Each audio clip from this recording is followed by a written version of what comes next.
Le président russe Vladimir Poutine a fait un voyage pour le Vietnam et la Corée du Nord. Explosif, tout à fait. Tout à fait explosif, je pense qu'il est important de le voir. Beaucoup de personnes ne l'anticipaient pas. Mais il a dit très clairement, après que Joe Biden ait autorisé aux Ukrainiens de bombarder la Russie avec leurs outillages, qu'il donnerait aussi à qui il décide les ammunitions, les capacités, les outillages pour bombarder qui ils veulent. Et ça, c'est très dangereux. On va essayer de voir très rapidement qu'est-ce qui se passe au Vietnam, quelles sont les possibilités, quelles sont les raisons pour lesquelles il est parti au Vietnam et quelles sont les raisons du voyage en Corée du Nord. Au Vietnam, M. Poutine est parti pour voir son homologue vietnamien, un nouveau président à peine élu, pour essayer de discuter et de renforcer leurs relations diplomatiques. Les Américains sont furieux par rapport à ça. Ils n'ont pas du tout aimé le fait que le Vietnam ait autorisé rouler un tapis rouge à M. Poutine. Sa présence n'a pas beaucoup été aimée. Aucun pays ne devrait donner à Poutine une plateforme pour promouvoir sa guerre d'agression et lui permettre de normaliser ses atrocités, a déclaré un porte-parole de l'ambassade américaine à Hanoï. Aucun pays ne devrait donner à Poutine une plateforme pour promouvoir sa guerre d'agression et lui permettre de normaliser ses atrocités. Donc,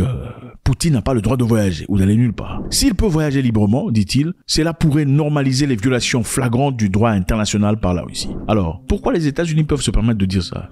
Poutine ne peut pas voyager. Aucune personne ne peut lui accorder une plateforme pour exprimer ce qu'il désire. Je sais pas.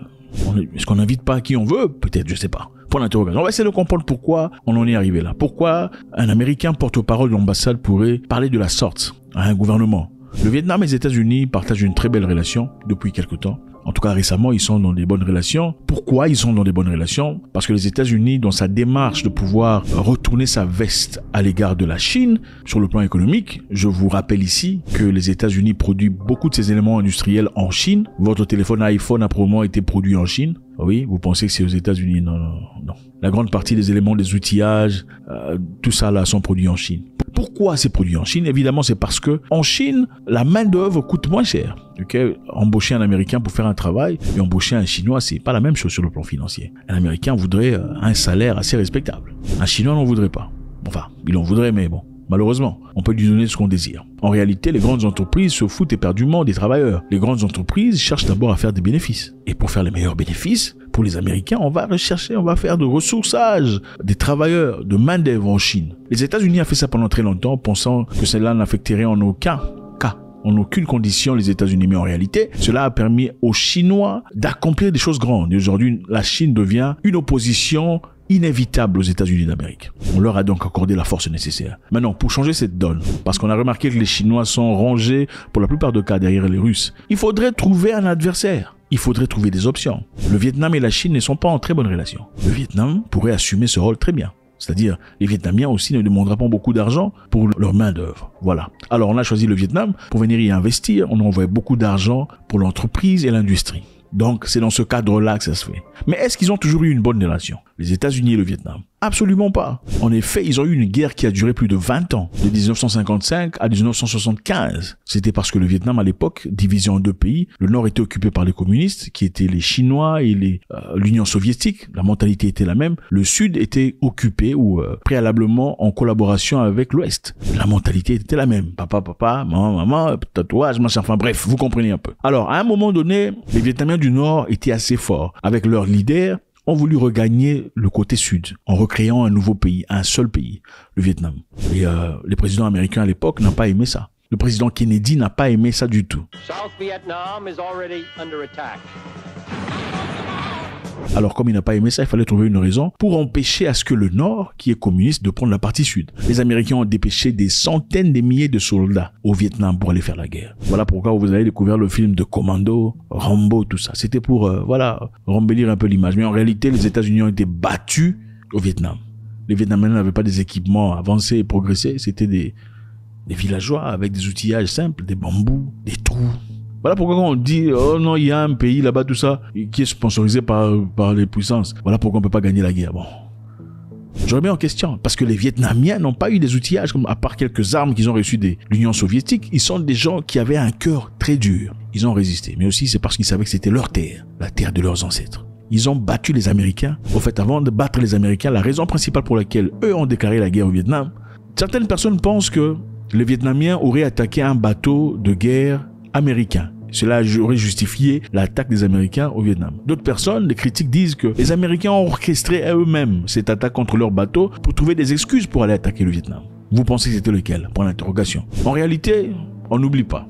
Les Vietnamiens savent, malgré tout, que les Américains, qui quelquefois, des fois sont gentils avec vous, après peuvent changer de casaque. Parce que ça se fait dans le passé avec plusieurs pays. Ils étaient amis à l'Iran l'année passée. Aujourd'hui, ils ne sont plus. Ils étaient amis à l'Afghanistan et l'Irak à un moment donné. Aujourd'hui, ils ne sont plus. Alors les Vietnamiens savent ça. Ils n'ont pas non plus oublié la loyauté qu'ils ont reçue des Russes depuis très longtemps. Ils n'ont jamais eu de problème avec eux. Donc ont-ils raison d'abandonner les Russes? Absolument pas. Voilà la raison pour laquelle ils accepteront d'accueillir le président russe avec grande pompe. Il se pourrait aussi que le Vietnam fasse la diplomatie bambou, qui comme le bambou voudrait simplement dire je veux bénéficier des avantages américains sur le plan financier et aussi bénéficier de la loyauté des Russes, qui ont toujours été là depuis toujours. Maintenant nous partons en Corée du Nord.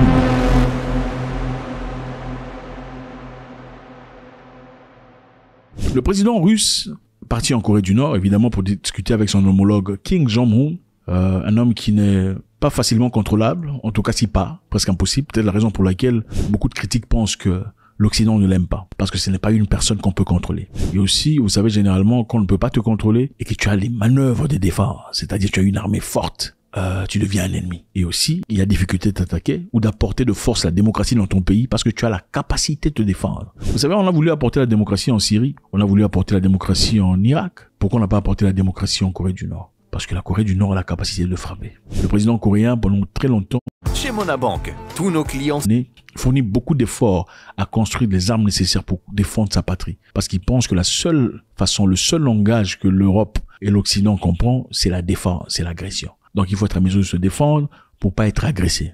Le président russe est parti en Corée du Nord. Pourquoi? Parce qu'évidemment, il y a quelque temps, M. Biden a autorisé l'Ukraine à frapper dans le territoire russe. M. Poutine a clairement dit que moi aussi je réserve le droit d'aller voir n'importe qui et de donner des armes à qui je veux pour frapper n'importe où. Est-ce la raison pour laquelle il est parti en Corée du Nord? Probablement. Et aussi, la Russie, dans sa guerre qui dure beaucoup trop longtemps maintenant, a besoin d'ammunition, a besoin de renflouage. La Corée du Nord en a la capacité parce qu'ils ont des technologies très similaires en termes d'armement. Donc la Corée du Nord pourrait fournir les armes et aussi des munitions à la Russie. Ce qui est évident, la Corée du Nord a aussi fourni des missiles à la Russie pour frapper en Ukraine, même s'ils l'ont nié à plusieurs reprises.